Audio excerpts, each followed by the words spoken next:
Hey, welcome to The Explainer. Today we're diving into a huge idea from one of the most famous finance books of all time, Rich Dad, Poor Dad. We're talking about one single, powerful lesson that just completely flips the script on how we think about money.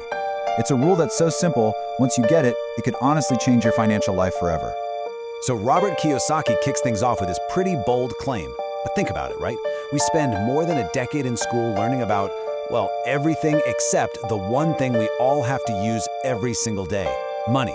School is great at teaching us how to work for money, but it completely fails to teach us how to make our money work for us. And that's the huge gap we're going to fill today. And that's exactly what we're going to do. We are breaking down that one foundational rule. And trust me, it's so simple, it's almost ridiculous. But once you see it, you will never be able to unsee it. Okay, let's not waste any time. Section 1, the one rule of money. Let's get right into it. And there it is. That's the sentence the entire book is built on. Seriously, the whole game of building wealth, it all comes down to this single idea. It's not about your paycheck. It's not about how much you make. It is all about what you buy with the money you have. Understanding this one distinction, well, it's everything. All right, Section 2, asset or liability. Getting this right is absolutely crucial. Now, you could go look these words up in a dictionary, and you'd get some super technical definition that's perfect for an accountant, but it's not going to make you rich. Kiyosaki's definition is way simpler and a whole lot more powerful. That's it. It is literally that simple. Forget the jargon. Just ask one question. Does it put money in my pocket? If the answer is yes, it's an asset. Does it take money out of my pocket? Then it's a liability. That's the only definition you need to know, because it's all about the direction of the cash flow. So you can think of an asset as something like a money tree, right? It sits over there in what we'll call your asset column, and it just generates cash that flows right into your income, all without you having to trade your time for it. A liability, on the other hand, well, it's the total opposite. It's like a hole in your pocket.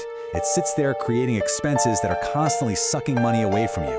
The direction of that arrow, that tells you the entire story. Okay, Section 3. Let's see how this one simple rule actually plays out in the real world by looking at 3 totally different financial lives. First up, we have the cash flow pattern of a poor person. Income comes in from a job, and it goes straight back out to cover all the necessary expenses. Taxes, rent, food, you name it. There's nothing left over to invest. It's a cycle of survival, just working to spend. Now look at the middle class. A bigger salary comes in, which seems great, but what happens to that extra money? It goes to buying bigger and more expensive liabilities that look like assets. A bigger house, a nicer car, more credit card debt. This just creates even bigger expenses, trapping them in what Kiyosaki famously calls the rat race, working harder and harder just to pay for a lifestyle they can't really afford. And here is the pattern of the rich. See the huge difference? Their main source of income isn't their job. It's flowing from this massive, growing asset column, things like stocks, bonds, rental properties, businesses. This asset income easily covers their expenses. And guess what they do with the leftovers? They reinvest it to buy even more assets. It's a beautiful, self-powering cycle of wealth. All right, Section 4, the great house debate. We have to talk about the number one thing that people mistake for an asset. This is where it gets really interesting, and maybe a little controversial. So let me just ask you directly, that home you live in, is it putting money in your pocket or is it taking money out?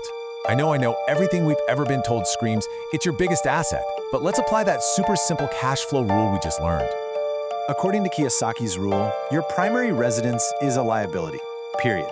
Why? Because every single month, money is just pouring out of your pocket for the mortgage, property taxes, insurance, repairs, utilities, the list goes on and on. Now, this doesn't mean owning a home is bad. It just means you have to be brutally honest about what it is from a cash flow perspective. It's a liability, not an income-generating asset. So if a high-paying job and a big house don't automatically make you wealthy, then what does? That brings us to Section 5, where we're going to set a completely new goal for your financial journey. Okay, this definition is a total game changer. It's not actually from Kiyosaki, but from a thinker named R. Buckminster Fuller. Wealth isn't a number in your bank account. It's not your net worth on a spreadsheet. Wealth is a measure of time. It's freedom. The real question is, if you stopped working today, how many days could you survive? That is your wealth. Let's make this super tangible, okay? Imagine your assets, your stocks, your rental properties generate $1,000 a month, but your total monthly expenses are $2,000. That means your assets can cover half a month of your expenses. So, your wealth is about 15 days of survival. See? The goal isn't just to get rich. The real goal is to increase the number of days you can survive without having to work. So how do we get there? The path is actually incredibly clear. Step 1, make it your mission to buy income-generating assets. Step 2, do everything you can to keep your liabilities and your expenses as low as possible. Step 3, take the cash flow from your assets and use it to buy more assets. And finally, step 4, the fun part, you buy your luxuries, the fancy car, the nice vacation, but you buy them last, with the income generated from your assets, not from your own hard work. And this quote just nails the entire mindset shift you have to make. Most people are completely obsessed with their paycheck, with their income, but the wealthy, they're obsessed with their asset column. They're playing a totally different game, and that's the key. So we'll leave you with this final thought. The next time you have $1 in your hand, you have a choice, a really powerful choice. Are you going to use that dollar to buy a liability, which makes you poorer and builds someone else's asset column? Or are you going to use it to buy a true asset and start building your own freedom? With every single dollar, that choice is yours.